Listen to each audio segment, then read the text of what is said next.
기류의 답이 있다 로드맨입니다. 태풍, 산불, 지진 같은 자연재해가 덮치면 정치권과 언론이 가장 먼저 달려가고 국민 성금도 잇따르죠. 그러나 시간이 지나면 점점 잊혀지기 마련인데요. 비극이 덮치고 간 현장에 여전히 남아있는 사람들 직접 만나러 가보겠습니다. 내가 왜 이렇게 당해야 되는지 정말 억울합니다. 자다가도 집 생각하면 뻘떡 깨나서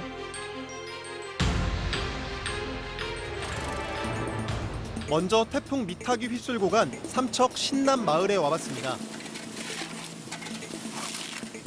쓸려 내려온 흙들이 잔뜩 쌓여 있고요. 지금 이런 흙이 민가도 덮쳐서 지금 내부는 지금 다 쓸려 내려간 상태입니다.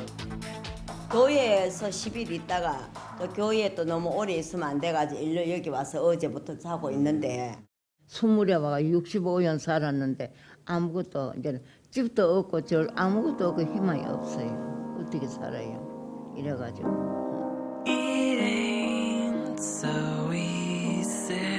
자연재해라서 어쩔 수 없었을까요?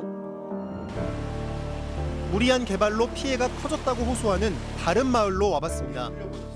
처음에 이 석산을 개발할 때부터 엄청난 반대를 했습니다. 계속.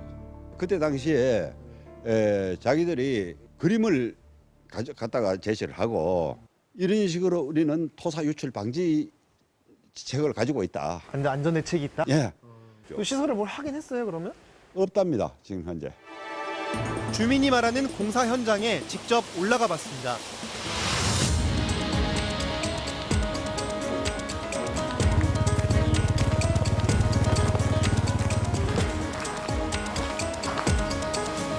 지금 산 한가운데가 이렇게 다 파헤쳐져 있습니다. 주민들은 바로 이곳에서 흘러내려온 토사가 마을을 덮쳤다고 주장하고 있습니다. 동네 위에다가 이렇게 위험한 그 토속 채취장을 허가를 했어야 됩니까? 정말 억울합니다. 예, 정말 억울합니다. 내가 왜 이렇게 당해야 되는지 정말 억울합니다.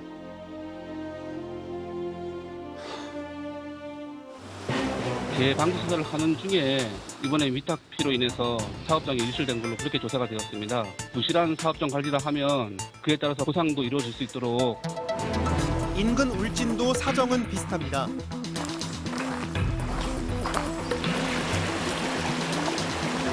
바로 저곳에서 터널 공사가 진행 중인데요.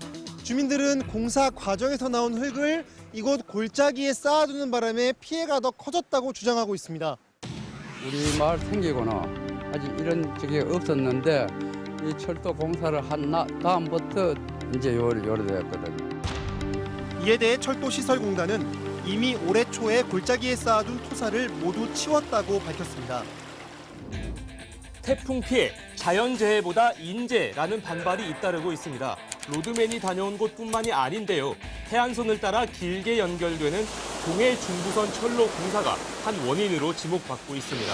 철길 둑을 쌓으면서 배수로를 충분히 확보하지 않은 데다 공사 중에 파낸 흙도 물길을 막고 있다는 건데요. 철도시설공단 측은 명확한 인과관계가 규명돼야 한다는 입장인데 대부분 노령인 마을 주민들은 그걸 규명할 힘이 없다고 하소연합니다. 거기에 산 중턱 곳곳에 들어선 골프장과 펜션도 화를 키웠습니다. 보시는 것처럼 딱 봐도 위태로운 곳에 건축 허가를 내어주니까 아랫마을 주민들은 분노할 수밖에 없겠죠. 또 하나 짚고 넘어가야 할 게 이재민 대책입니다. 자연재해가 생기면 부랴부랴 대책이 쏟아지는데요. 시간이 지나면 관심에서 멀어지고 그러다 보니 몇 년에 걸쳐 고통을 받는 이재민도 생기고 있습니다. 이곳은 2년 전 지진이 났던 포항인데요. 이재민 중 일부는 여전히 이곳 체육관에 살고 있습니다.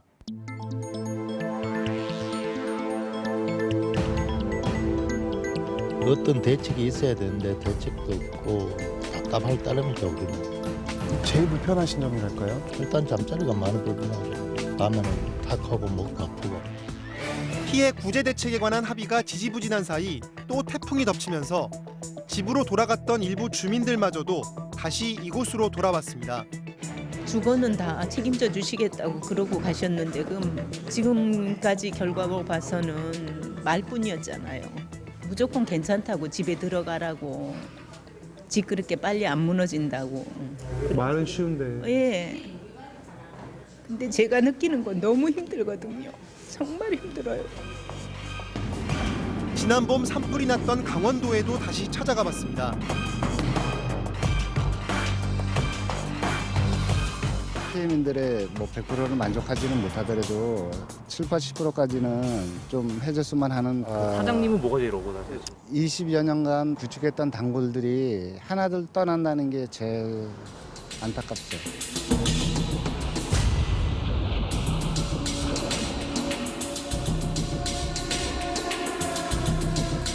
최강희 할머니 댁이 있던 자리인데요. 여전히 허벌판입니다. 지금 6개월도 넘었는데 수소문에 보니 여전히 인근 컨테이너 임시 거처에서 살고 계셨습니다. 전기를 이제는 9월 달까지 전기 주고 이제 안 준다니. 지금 겨울 시작도 안 했잖아요. 예, 근데 겨울개 깊은 겨울개는 이제 어떻게 할란지 모르지 막 또. 희망이 없지. 집을 짓는다 해도 꿈만 같고 어떻게 해야 될란지. 길 위에서 만난 이재민들은 길게는 몇 년씩 고통을 떠안고 살아가고 있었습니다. 그런데 이렇게 된 가장 큰 이유가 정치권이 이들을 지원하는 방식을 두고 서로 셈법이 다르기 때문이라고 합니다.